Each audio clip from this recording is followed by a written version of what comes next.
Welcome to one TV special topic. ఈరోజు special టాపిక్లో మనం సోషల్ మీడియా గురించి, అలాగే సోషల్ మీడియాని ఉపయోగించి డెవలప్ అవుతున్నటువంటి కొంతమంది యూట్యూబర్స్, అలాగే వాళ్ళ వ్యాపారాన్ని ఏ విధంగా డెవలప్ చేసుకుంటున్నారు, అలాగే డెవలప్ చేసుకునే క్రమంలో వాళ్ళ మనస్తత్వం ఎలా ఉంటుంది, అలాగే ఒక స్టేజ్ వచ్చిన తర్వాత వాళ్ళ యొక్క ప్రవర్తన తీరు కానీ ఏ విధంగా ఉంటుంది, మొదలైనటువంటి అంశాలన్నీ కొంచెం డిస్కస్ చేద్దాం. ముందుగా సోషల్ మీడియా ప్లాట్ఫామ్ వేదికగా కొంతమంది యూట్యూబ్ని నమ్ముకొని అలాగే వాళ్ళ టాలెంట్ని యూట్యూబ్లో ప్రదర్శిస్తుంటారు. అలాగే అనతి కాలంలోనే వాళ్ళకి సంబంధించినటువంటి ఫాలోవర్లని అలాగే సబ్స్క్రైబర్లని పెంచుకుంటూ ఉంటారు. సోషల్ మీడియాలో తమకంటూ ఒక గుర్తింపు తెచ్చుకుంటుంటారు. అలాగే గుర్తింపు తెచ్చుకున్న తర్వాత యూట్యూబ్ ఎంత కొంత ఇస్తుంది, కానీ వాళ్ళకి ఇంకేదో కావాలి, ఇంకేదో సంపాదించాలి. సంపాదన మీద ఆశపడుతుంది కదా ఎవరికైనా, కానీ దీపం ఉండగానే ఇల్లు చక్క పెట్టుకోవాలి అనే చందాన వాళ్ళకి ఫాలోవర్స్ వాళ్ళని ఫాలో అవుతున్న రోజుల్లోనే ఏదైనా సంపాదించుకోవాలనుకుంటారు. కొంతమంది కష్టపడతారు. ఇది కష్టపడడానికి కూడా ఒక సరైన ప్లాట్ఫామే, కష్టపడడంలో తప్పు లేదు. ఎందుకంటే అంతమంది ఫాలోవర్స్ సంపాదించుకోవడం, లక్షల మంది మిలియన్స్ సంపాదించుకోవడం అంటే జస్ట్ అది మామూలు విషయం కాదు. అది ఏ ఒక్క రోజులోనో ఒక్క నెలలోనో అయ్యే పని కూడా కాదు. కొన్ని నెలల కష్టం అనేది ఉంటుంది. ఆ కష్టాన్ని ఉపయోగించుకొని ఫాలోవర్స్ని సంపాదించుకుంటారు, సబ్స్క్రైబర్లు పుడుతుంటారు. అలాగే యూట్యూబ్లో రెవెన్యూ కూడా సంపాదించుకుంటారు. ఓకే, అంతవరకు బాగానే ఉంది. సరే, ఇక్కడతో మనం ఎందుకు ఆగిపోవాలి? ఇంకొంచెం ముందడుగు వేద్దాం. అలాగే మనకున్నటువంటి టాలెంట్ కానీ, మన చుట్టుపక్కల ఊర్లో ఉన్నటువంటి అవసరాలు కానీ, ఎవరు దేని మీద ఎక్కువ ఆసక్తి చూపిస్తున్నారు, అలాగే సోషల్ మీడియాలో ట్రెండింగ్గా ఉన్న బిజినెస్లు ఏంటి, ఇవన్నీ కూడా ఆలోచిస్తారు. అంటే ఈ మధ్యకాలంలో మనం చూస్తున్నాం కదా, సోషల్ మీడియాలో పచ్చళ్ళ వ్యాపారం ఉంటుందన్నమాట.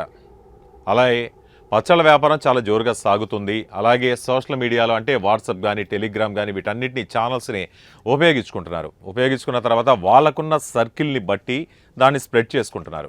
అలాగే మేము సరసమైన ధరలకు ఇస్తాం, చాలా తక్కువ ధరలకు ఇస్తాం, అలాగే ఎవరు ఇవ్వనటువంటి ధరలు, మంచి రుచిగా ఉంటుంది, నాణ్యతగా ఉంటుంది, ఇలాంటివన్నీ కూడా చెప్పి వాళ్ళని ఆకర్షించడం జరుగుతుంది. అలాగే కొరియర్స్ ద్వారా కానీ, పార్సల్స్ ద్వారా కానీ, ఏఎన్ఎల్ కానీ, వీటి ద్వారా అంతా ఎక్కడైనా కానీ, అది రాష్ట్రం కావచ్చు, విదేశాలు కావచ్చు, ఇంపోర్ట్స్ అవుతున్నాయి, ఎక్స్పోర్ట్స్ అవుతున్నాయి. మన పచ్చళ్ళు విదేశాల్లో ఎంత పేరు సంపాదించుకున్నాయి, ఇవన్నీ కూడా జరుగుతూ ఉంటాయి. సరే, ఈ పచ్చళ్ళ ఐడియా అనేది ఈ మధ్య కాలంలో ఇప్పుడు ట్రెండింగ్గా ఉన్నటువంటి ఒక పేరు చెప్దాం. అలేఖ్య చిట్టి పికిల్స్ అనమాట. ఆమె మామూలుగా అయితే రమ్య కంచర్ల పేరుతో ఇన్స్టాగ్రామ్లో ఆమె ఒక డ్యాన్సర్గా అద్భుతమైనటువంటి డ్యాన్స్ పర్ఫార్మెన్స్లు ఇస్తూ ఉంటుంది. అలాగే బాగా అందంగా ఉంటుంది, లక్షణంగా కనపడుతుంది. కాబట్టి ఆమె డ్యాన్స్కి కూడా చాలామంది ఫిదా అయిపోవడం, ఆమెకి ఫాలోవర్స్ కావడం, ఇవన్నీ కూడా జరిగాయి. చాలా బాగుంది. 3 పువ్వులు 6 కాయలుగా ఉందన్నమాట. అలాగే దాన్ని ఆమె 3 పచ్చళ్ళు 6 ఊరగాయలు ఈ బిజినెస్లోకి ఎంటర్ అవుదాం అనుకుంది. ఎంటర్ అయిన తర్వాత అది ఎలా అంటే వాళ్ళ నాన్నగారు చేసేవాళ్ళట ఈ బిజినెస్ అనేది. ఆ తర్వాత ఆయన చనిపోయిన తర్వాత ఒక 12 రోజుల పాటు ఆమె ఏ విధంగా కూడా ఎటువంటి పచ్చళ్ళకి సంబంధించి ఏం చేయలేదు. ఆ తర్వాత ఆమె టేక్ ఓవర్ తీసుకునిందట. ఆ టేక్ ఓవర్ తీసుకునే సమయంలో ఆమె ఒక వీడియోని అనేది రిలీజ్ చేయడం జరిగింది. అంటే ఆ ప్రమోషన్లో భాగంగా ఎటువంటి వీడియో రిలీజ్ చేసింది అనేది ఇప్పుడు మనం చూద్దాం. ఒకసారి నా దగ్గర ఉంది. అలేఖ్య చిట్టి పికిల్స్ మెనూలో ప్రైసెస్ అయితే తగ్గించడం జరిగింది. తగ్గించడానికి రీజన్ మిడిల్ క్లాస్ వాళ్ళకి అలేఖ్య చిట్టి పికిల్స్ తినాలని ఆశ ఉన్నప్పటికీ ప్రైసెస్ చూసి కొనలేకపోతున్నారు. మా పచ్చళ్ళు ఎండ్ ఆఫ్ ద డే అందరికీ రీచ్ అవ్వడమే మాకు కావాలి.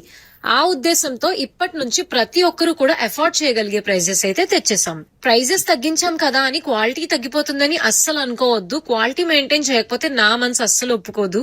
అలేఖ్య చిట్టి పికిల్స్ ఇక మీదట టేస్ట్, క్వాలిటీతో రీజనబుల్ ప్రైజెస్ కే అందిస్తున్నాం. ఆర్డర్స్ కోసం మా వాట్సాప్ నంబర్ కి మెసేజ్ చేయండి. సబ్స్క్రైబ్. ఓకే, విన్నారు కదా. ఇప్పుడు ఇంతవరకు ఈమె చేసినటువంటి ప్రయత్నం అయితే మంచిదే.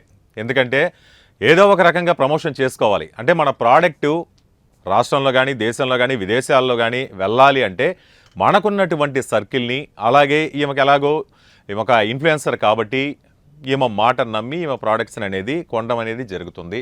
దానికి తగ్గట్టు మంచి ప్రమోషనే చేసుకునింది. అలేఖ్య చిట్టి పికిల్స్ అనమాట. దీని ద్వారా చేసుకున్న తర్వాత ఆమె ఏం చెప్తుంది? మంచి ధరలు అంటుంది, మంచి నాణ్యత అంటుంది, చాలా మంచి క్వాలిటీ అంటుంది, సరసమైన ధరలకి లభిస్తుంది అంటుంది. మొత్తం అంతవరకు బాగానే ఉంది. కానీ ఆ తర్వాత ఈమె ఒక వాట్సాప్ ఛానల్ అనేది క్రియేట్ చేసింది. వాట్సాప్ ఛానల్ క్రియేట్ చేసిన తర్వాత మీకు ఏ రకమైన పచ్చళ్ళు కావాలన్నా కానీ ఈ వాట్సాప్ ఛానల్లో హాయ్ అని పెట్టండి. ఆ తర్వాత నేను కనెక్ట్ అవుతాను.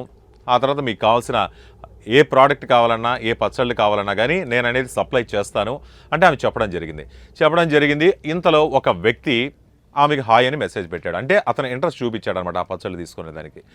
చూసుకున్న తర్వాత అలాగే ఈమె రెస్పాండ్ అయిన తర్వాత మీ దగ్గర ఏ పచ్చళ్ళు ఉన్నాయంటే సో అండ్ సో ఉన్నాయి అని చెప్పింది. సరే మీ దగ్గర ఉన్న పచ్చళ్ళ ప్రైస్ లిస్ట్ అనేది నాకు పెట్టండి అని అడగడం జరిగింది. సరే అడగడం జరిగింది కదా, పెట్టిన తర్వాత చూశాడు. దిమ్మ తిరిగి బొమ్మ కనపడిందట కుర్రాడికి.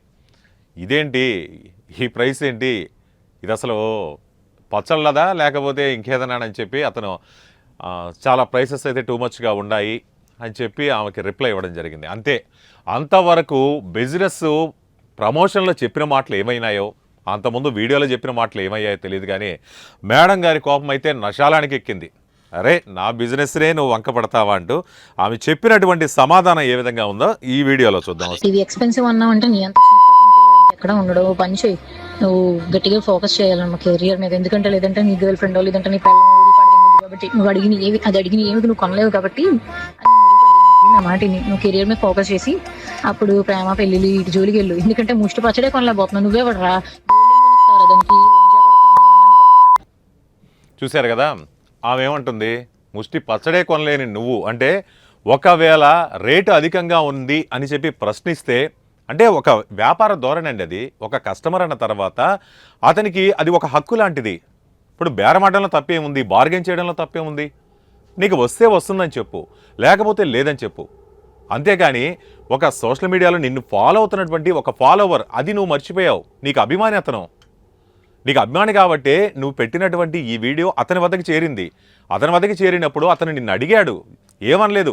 అతనికి అనిపించింది కొంచెం రేట్ ఎక్కువగా ఉంది అన్నట్టు అనిపించింది, జస్ట్ అతను అడిగాడు అంతే కదా. దానికి అంత రియాక్ట్ అవ్వాల్సిన అవసరం ఏముంది? అతను నిన్ననలేదు, నువ్వు ఫిక్స్ చేసినటువంటి ప్రైసు నాకు ఎక్కువగా ఉంది అన్ని తన అభిప్రాయాన్ని వ్యక్తం చేశాడు. అంత మాత్రాన నువ్వు అతను అడిగినటువంటి రేటుకో లేకపోతే ఇవ్వాల్సిన అవసరమైతే లేదు కదా.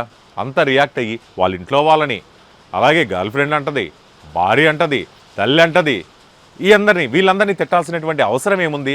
అది లకారంతో తిడుతుంది. అసలు మగవాళ్ళు కూడా తిడతారండి ఆ విధంగా. అటువంటి పదజాలాన్ని పెట్టి దూషించింది.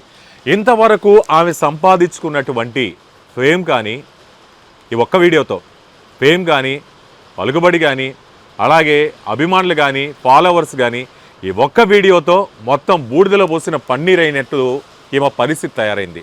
కాబట్టి వ్యాపారాన్ని వ్యాపారంగానే చూడండి, అంతేగాని వాళ్ళ ఇంట్లో వాళ్ళని కానీ ఓ వ్యక్తిగతంగా కానీ రాజకీయాల్లోనే అనుకుంటూ వ్యాపారంలో కూడా ఈ విధంగా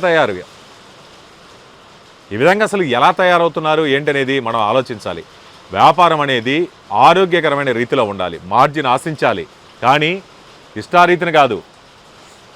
వ్యాపారం అంటే సంపాదించడం, దోచుకోవడం కాదు. కాబట్టి అతను ఏమన్నాడు, రేట్ ఎక్కువగా ఉంది అన్నాడు, కానీ ఇవంతలా ఇదైంది. కాబట్టి ఇన్ఫ్లుయెన్సర్స్ కూడా కొంచెం ఆలోచించాలి. మన అభిమానులు మనల్ని అడిగితే వ్యాపార లక్షణం ఏంటంటే ఓర్పు. ఎంత ఓర్పుగా ఉంటే సక్సెస్ రేట్ అంత ఉంటుంది.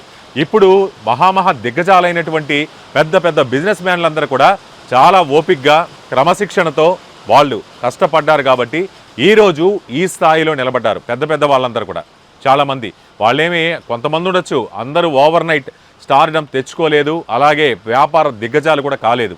కాబట్టి వాళ్ళందరూ స్ఫూర్తితో తీసుకోవాలి. నువ్వు ఇప్పుడు జస్ట్ బిగినర్ మాత్రమే, ఇంతలోనే అంత దురుసు ప్రవర్తన ఏంటి అంటూ నెటిజన్లు కూడా ఇక్కడ క్వశ్చన్ చేస్తున్నారు. కాబట్టి ఎవరైనా కానీ వ్యాపారం చేసే వాళ్ళకి కానీ వ్యాపార సలహాలు కానీ వ్యాపారంలో పై స్థాయికి వచ్చిన వాళ్ళ దగ్గర తీసుకోండి. వాళ్ళు ఎంత సంయమనంతో ఎంత ఓపికగా వాళ్ళు రాణించారనేది మనం తెలుసుకోవాల్సిన అవసరం అయితే ఎంతైనా ఉంది. కాబట్టి యూట్యూబర్స్ కానీ ఎవరైనా కానీ మీరు ఏదన్నా బిజినెస్లు స్టార్ట్ చేయాలనుకుంటే మాత్రం ఓర్పు, సహనం ఈ రెండు కూడా ముఖ్యంగా తెలుసుకొని ఆ తర్వాత మీరు స్టార్ట్ చేయండి. అప్పుడు మీ ఫాలోవర్స్ కానీ సబ్స్క్రైబర్లు కానీ ఎక్కడికి పోరు, మీ వెంటే ఉంటారు, మీ బిజినెస్ని సక్సెస్ చేస్తారు. ఇది ఈరోజు చెప్పాలనుకున్నటువంటి special topic. Thank you very much.